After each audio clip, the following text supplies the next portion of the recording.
हाल ही में फ्रांस के राष्ट्रपति इमैनुअल मैक्रों भारत दौरे पर आए थे। उनके इस 3 दिवसीय दौरे के दौरान उन्होंने मुंबई और राजधानी नई दिल्ली में प्रधानमंत्री मोदी के साथ मुलाकात की। कई स्तरों पर द्विपक्षीय बैठकें भी हुई और इसी के साथ साथ मुख्य आकर्षण का केंद्र था एआई समिट। लेकिन इस बीच फ्रांस लगातार भारत के साथ अपनी रणनीतिक स्ट्रेटेजी को, अपनी साझेदारी को मजबूत करता जा रहा है।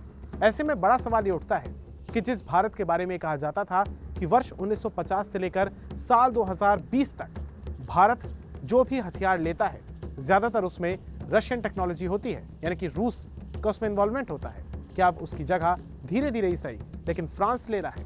इसके आंकड़े मैं आपको बताना चाहूंगा।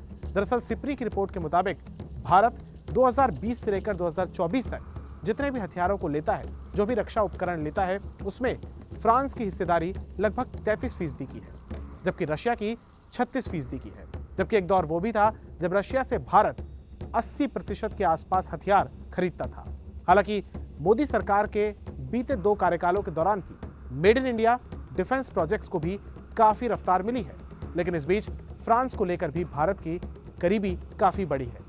इसका सीधा उदाहरण हाल ही में देखने को भी मिला, जहां पर फ्रांस और भारत चाहे 114 राफेल डील्स को लेकर बातचीत पर हो या फिर H-125 हेलीकॉप्टर्स जो कि एवरेस्ट तक पर जाकर ऑपरेशंस करने में सक्षम हो, उसकी असेंबली लाइन का उद्घाटन कर्नाटक में हुआ।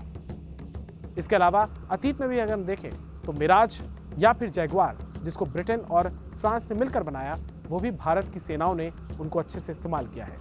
तो ऐसे में आने वाले समय में ये देखना होगा कि क्या फ्रांस अगला रशिया बनेगा। ये बड़ी बात होगी। यहाँ पर मैं आपको ये बता दूं कि भारत और फ्रांस के बीच रक्षा उपकरणों के साथ साथ कृषि, ऊर्जा, टेक्नोलॉजी समेत कई अन्य सेक्टर्स के भी जो आयात निर्यात है वो होता है। भारत और फ्रांस के बीच लगभग 2,20,000 करोड़ के बीच व्यापार होता है।